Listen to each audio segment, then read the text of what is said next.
Hi everybody, I'm Justin from Main Man Bassing. In this video, I'm going to discuss general maintenance when it comes to owning a Mercury 9.9 4-stroke outboard. Although I think this video is going to relate to most smaller outboards out there, so you may find it useful even though you don't own a Mercury. If you're new to the channel, I do product reviews, fishing adventures, and how-to videos that all revolve around bass fishing in the Northeast. I'd love to have you as a sub, so hit that subscribe button. I'm also going to link up any universal products that might help you with maintaining your engine. And I will also link up videos that I've done about maintaining the outboard engine, the Merc 9.9. Just about everything I'm going to talk about, I've made a video, so I'll link those up in case if you need a further understanding of what to do. What I'm going to do is I'm going to talk, and in the background I'll show pictures or I'll play videos to highlight what I'm talking about. And I'm going to preface by saying it's really important that you obtain a copy of your owner's operator's manual and follow their guidelines. Anything I say is just, don't listen to me. Check the owner's manual. Those are usually free PDF downloads. And then you can also, it might be a good investment to purchase a service manual. For my engine, it was like $40, I think, for this. It might be a good investment because where I am, if you need work done on your engine, last time I went in to have the guy look at my carburetor, well, first of all, he didn't even look at it and he just diagnosed it as a carburetor problem and you need to replace it. There were a lot of other things going on with it. But, He told me he needed the engine for 6 weeks. I'm like, dude, I live in Maine, man. Like, we live in Maine. Summer's 8 weeks long, So a lot of these things you can do on your own. If you just follow the owner's manual, and the service manual will help you out as well. So we'll start with the oil. The oil is probably the most important thing to check. I would check that as frequently as you can. And you want to make sure the texture and the appearance are proper, they're right. You want a golden brown appearance, and you don't, if it's milky, if it's like a chocolate milk color, it usually means you're getting water in it. Somehow you're getting water into the oil pan, probably related to your thermostat. And if it's too thin and you have more than that should be in there, if you have more, like if you go to open the dipstick and oil's pouring out of it and it smells like gas, probably means, and usually means, it's running hot, so it's not cooling down properly. So you want to check that. You want a golden brown texture or appearance, and you want a thick texture, and you want the proper amount. The amount that you put in there is what you want in there. And as far as changing it, refer to your owner's manual. I just change mine at the beginning of every season. But if you live down south and you're using it all the time, you're going to want to change the oil when the operator's manual calls for it. And there will be a video linked up about how to change oil on a 9.9 outboard. Next, the lower unit lube. Check your owner's manual. I replace mine every season. I just change it out every season. And I'm going to link up, I'll link up a lower unit lube pump that you'll need to get the lube up there.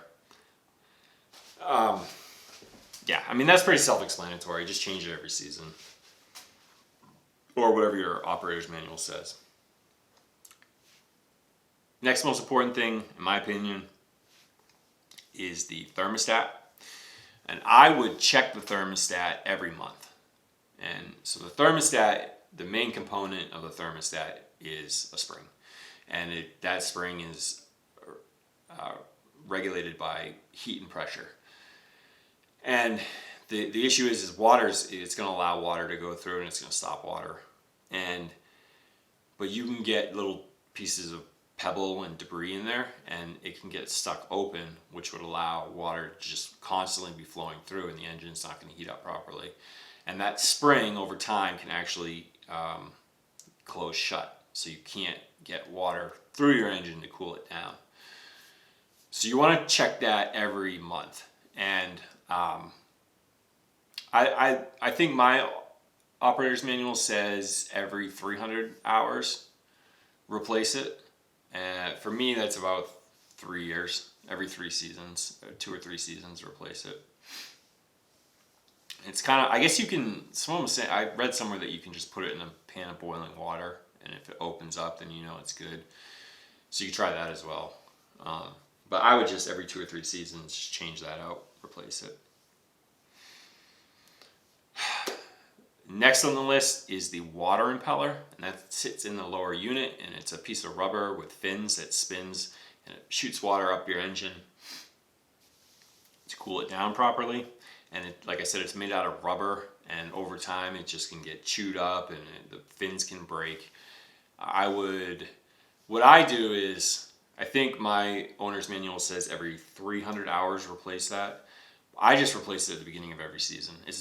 Mine's a $20 piece, and when I'm changing the lower unit oil, I just take off the lower unit and I put the new water impeller on, because I just rather it be new than having it break and then overheat while I'm on the water. And the carburetor is a big deal. I don't know what the owner's manual says. What I would recommend is, I would recommend you follow what they say. But aside from that, what I recommend is just at the end of every season, pull the carburetor off, open it up, clean it out.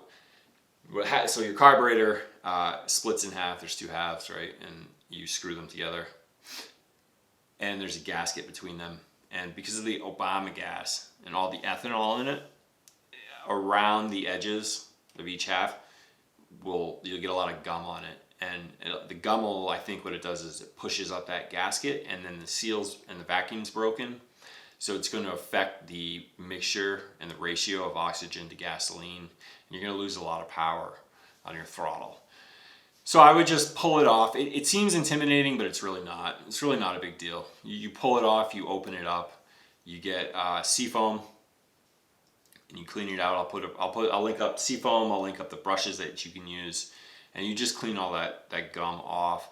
And I would replace the gasket. You're gonna have to check your parts catalog to get your specific gasket, but I'd replace the gasket, and I do it every year. You want a nice seal on that so that you can constantly get top speed. So that's the carb.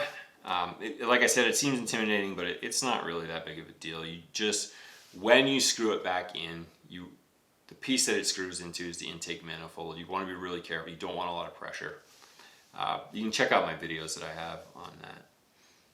And I think lastly, for general maintenance, would be to check the spark plugs. My operator's manual calls for every 100 hours. I think, I don't know, it's either 100 or 300 hours. But I just basically at the beginning of every season, I carefully take them out, because I think the threads are steel, and then the male threads are steel and the female threads are brass, I think that's how it goes. So one of them's softer than the other. So you have to be really careful with that. And the gap has to be spaced out properly. So you gotta look at your owner's manual, and get the tool to gap up the spark plug, and you should be good. I would just check it every season and make sure it's running properly, starts up, and it's not misfiring or anything. And take a picture before you take out the spark plugs, because you want the correct wires going to the correct spark plug so it doesn't misfire. And that, I think, that we change these pieces and you check these pieces constantly, it's going to last you a long time. You might want to consider if you're doing all of this, make a record of it, and then like at the end of a season, send it in to get it serviced. And then they'll go over anything besides that needs to be replaced. But those are what are really these issues, if you don't change them, are really gonna hurt you pretty quickly. It doesn't take that long. I started having problems with mine after the 3rd season. So it wasn't long. And I kind of lost out on a lot of fishing because my engine just wasn't working, and it can be dangerous because you can't get it to start if it's really windy. There were times where I'd get up on my boat and walk to the front, and the engine would just cut off just just from the boat raising up a little bit from me going to the front. So it just, I would check those, and I think you're going to be good. And yeah, so that's it. So hope you liked it. Hope it helped. Hope it gave you good perspective.